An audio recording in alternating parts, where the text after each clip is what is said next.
in honor of Guy Fawkes.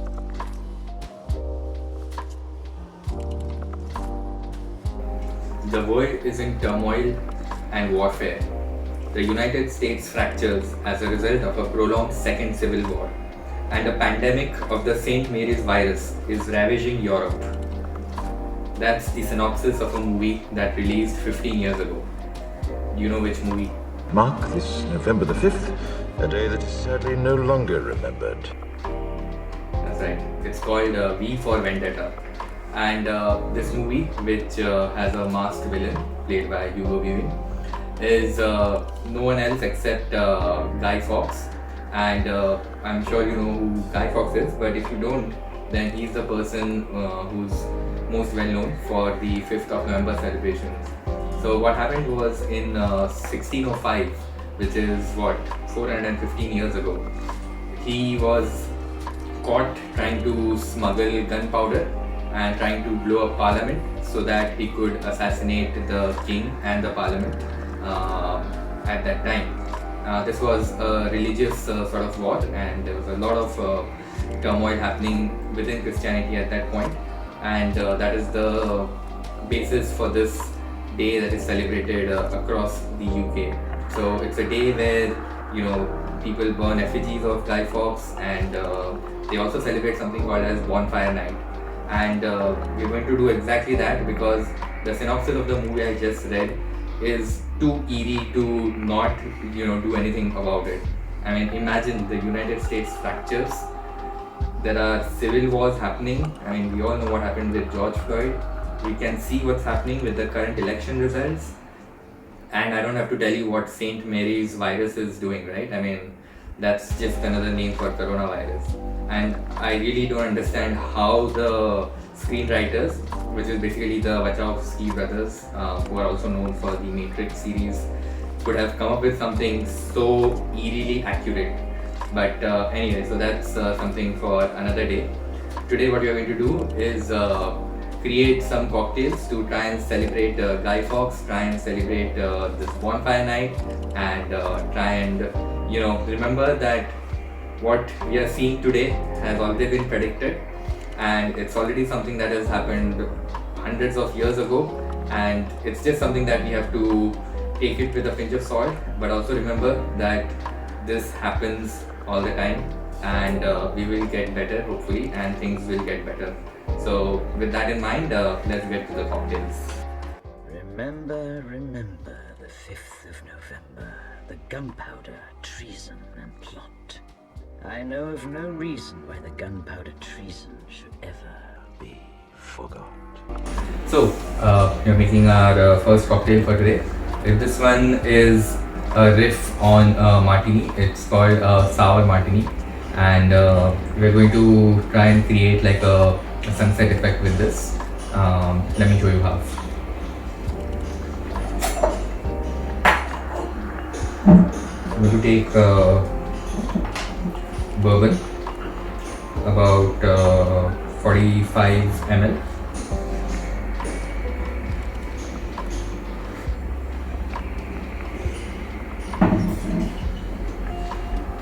I'm going to take lime juice, freshly squeezed, about 40 ml.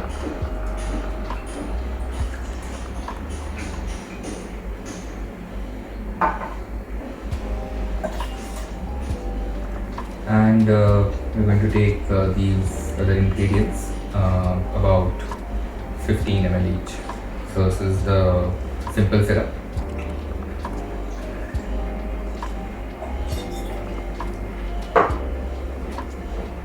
This is orange juice.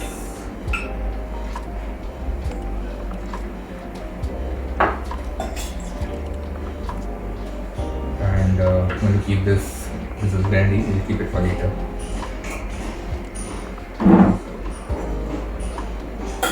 We're going to mix everything together at the moment. I'm not adding any ice to this.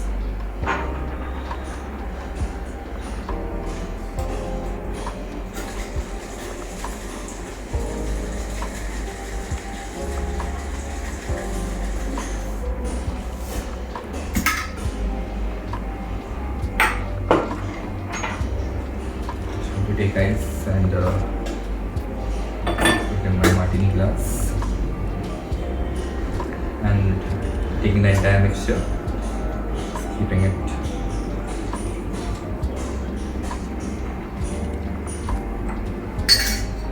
Now we're going to try and create this sunrise sort of effect.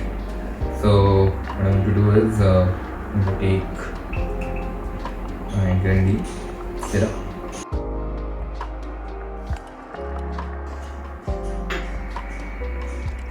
and that's our sour cocktail.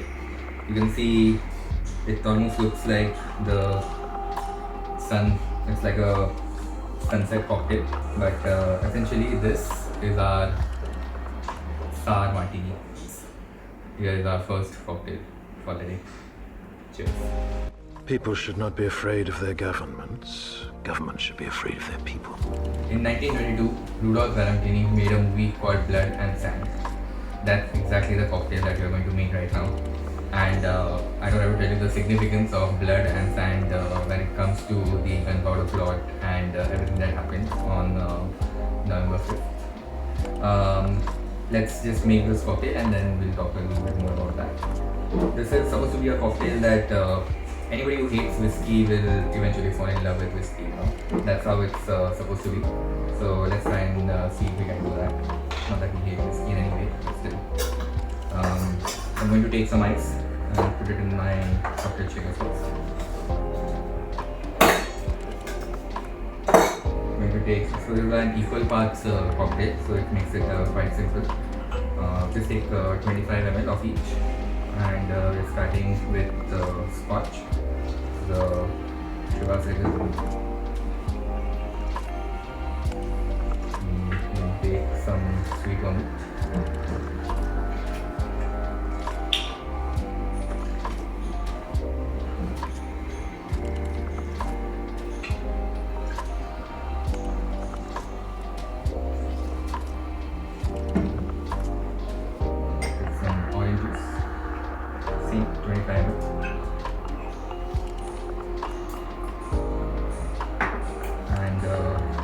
Generally you add some sort of a liqueur, but we're going with this syrup.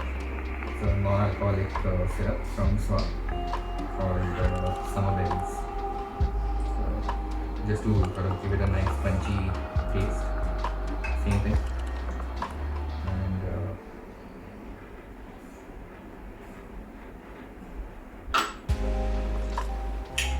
all we have to do now is shake.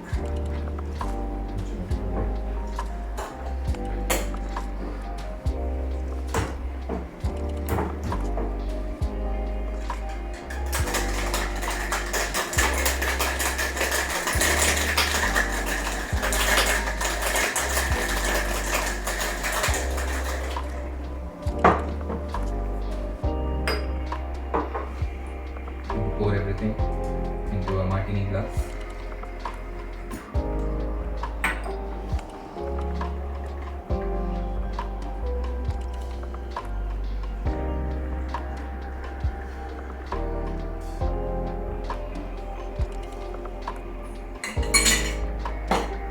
And generally you don't need ice actually as a garnish.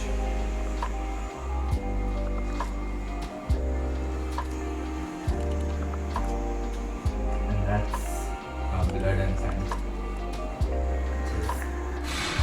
Why won't you die? Beneath this mask, there is more than flesh. Beneath this mask, there is an idea, Mr. Creedy. And ideas are bulletproof. We're finally making a third cocktail, and this one is simply called the Gunpowder. You'll know why in a bit. Let me start making this. So I'm going to take some ice.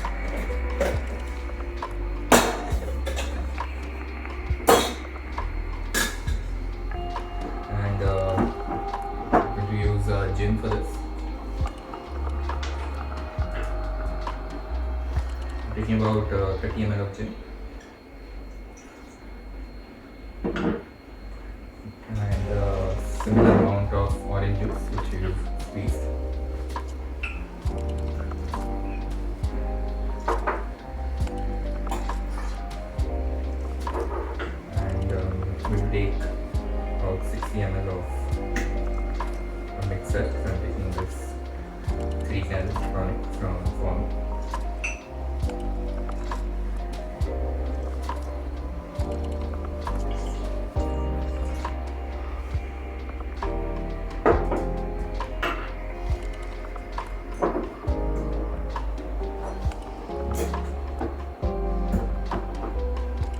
better shake.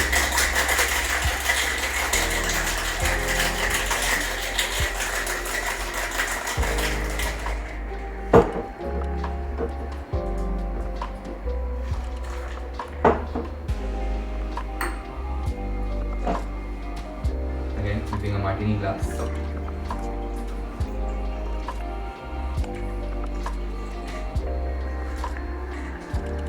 And what you're going to do is you're going to take an orange peel, and I'm just going to add some gunpowder, the chili powder as we call it. I'm just going to stack it. And this can mix with the drink actually. I'm just going to let it float and let it mix.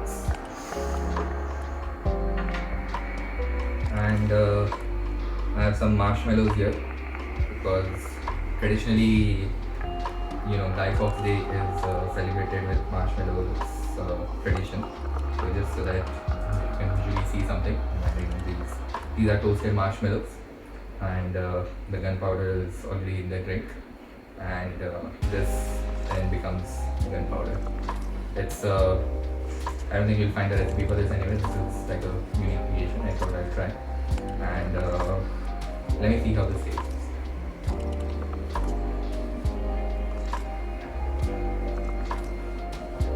Well, I can recommend this. So it's a success, I think.